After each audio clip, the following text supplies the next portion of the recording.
Greetings.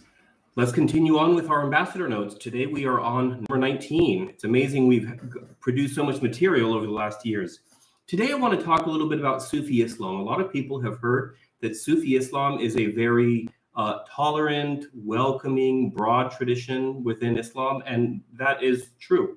Sufi Islam does focus on getting the individual believer to achieve a unity with Allah, to experience the being of Allah. This in regular Islam, both Sunni and Shia, is not normal.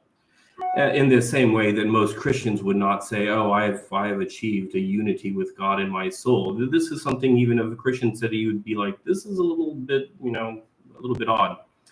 But this is indeed what Sufi Islam is trying to do. They oftentimes live in a community together. Many of them are unmarried. So there is something of an analogy to some of the monastic orders from like within the Catholic Church, for example. They are well known for their tolerance, but because of this, and because they tend to have a very broad way of looking at salvation, they tend to think, well, yeah, Christians, you can know Allah in your way, and Jews, you can know Allah in your own way. That having been said, we shouldn't expect for Sufi Islam to somehow change the laws of different countries. And throughout the entire world, not more than 10% of Muslims would identify themselves as Sufi Islam.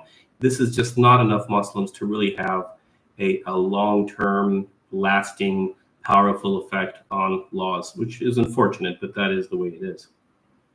Indeed, many Orthodox Muslims, whether Sunni or Shia, are quite critical of the Sufi Muslims. The idea of achieving unity or experiencing Allah directly is considered heterodox or even heretical by many Muslims. They have mystical practices. So if the most famous example of this, and you can find this on YouTube or whatever, just put in whirling dervishes. This is a Sufi tradition. The people whirl around and they continue to recite a mantra. It's called the dhikr. Which would be maybe the names of Allah in Islam, or a verse from the Quran, or the Shahada, or something along those lines. So that's just one form. Sufi Islam is also well known for having a really profound and important tradition in poetry. So if you've ever heard of a guy named Rumi, R-U-M-I, he is a very well-known Sufi Muslim poet. Now, Sufi Islam, we're not sure exactly where the word comes from. We think it might come from the word suf, which is Arabic for wool.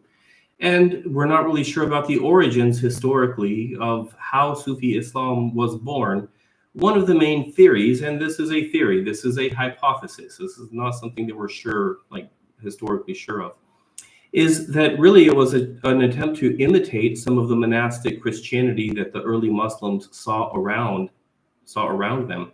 And in the same way that Christians had mystics and Jews had mystics who said that they had experienced the being of God, some Muslims said, well, we can do the same thing.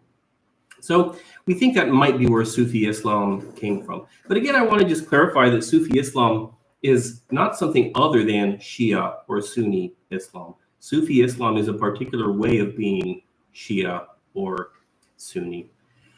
And the last thing I want to say is, well, where are the Sufi Muslims? Well, any place that you find Islam in the world, you can find Sufi Muslims. Though I would say that in more strict countries like Saudi Arabia, for example, I think that legally speaking, Sufi practices are discouraged, and maybe some of them are even prohibited. One of the great Sufi masters of centuries ago said, "I am Allah." He felt that he had achieved unity with Allah, and for his pains and for saying this, or he said, "I am the truth," which is one of the names of Allah. He was executed for heresy. So I mean, just to give you an example that not all Sufi Islam is really welcomed by other Muslims. But you'll find substantial Sufi communities in places like Iran, Turkey, Pakistan, parts of India, But again, any place that you find Islam in the world, you will be able to find some Sufi communities, or at least individuals. So that's our quick introduction to Sufi Islam. If you have any questions or comments, leave them in the comment section and I will answer them. And as always, thank you for being an ambassador. If you have any topics or questions you want me to address in the coming months, let me know. I am here to make sure that you have the resources so that you can be an effective, kind, compassionate, and informed witness as you share your Christian faith with your Muslim friends and neighbors. Thank you.